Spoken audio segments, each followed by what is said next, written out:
The pin. The pin is one of the most effective methods of restricting the mobility of your opponent's pieces. After c3. Black wins the bishop in the game. The move to Gajah Pukul c3 is impossible since the bishop is covering up White's king from the black rook's attack. In this diagram, White mates in two moves. Queen takes h6, check. King g8. Queen takes g7, mate. The g7 pawn could not capture the white queen because it protected the black king from the white bishop's attack. In both cases, this example and the previous one, victory is attained thanks to a pin. The term pin is used to denote a condition, when a piece, the pinned piece, covers another friendly piece more valuable than itself from an attack of an enemy piece, the pinning piece. This can be any long-range piece, queen, rook or bishop.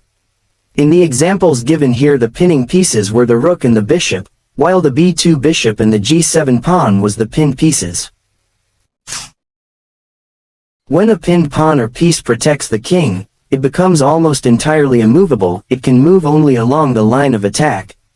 This is called a full pin. In the diagrammed position, Black has an extra bishop and turn to move, but his situation is entirely hopeless due to the pin along the e-file. There is no satisfactory defense against the threatening move. D takes e7, followed by the loss of the rook and mate. Note what powerful influence White's rook on e1 exerts on Black's position. This is because there are no pawns on the e-file. White's rook is in possession of the open line. Whoever controls an open line has an important positional advantage. In this position from a game between Alekhine and Nimzowitsch, San Remo 1930, Black's knight on c6 is twice pinned. Along the open c-file, it protects the black c7 rook against White's major pieces built up on the c-file, and along the diagonal a4 e8 protecting the queen. There follows bishop a4, threatening to deliver a mortal blow with the pawn to the pinned knight, which is a standard pinning maneuver. b5. Black tries to protect the rook by placing the king on d8. Bishop takes b5. King e8. Bishop a4. King d8. h4. Black resigned. g6. Rook c5. Queen e8. b5. Rook b8. B takes c6.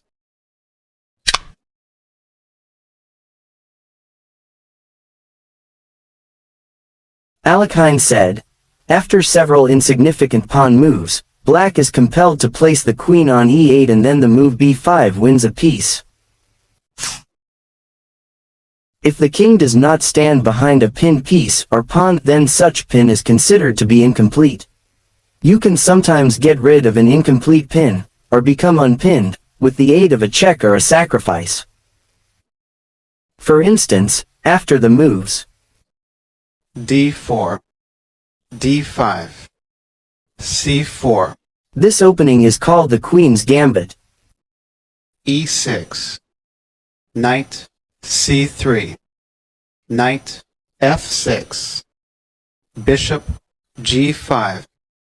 Knight b d7. C takes d5.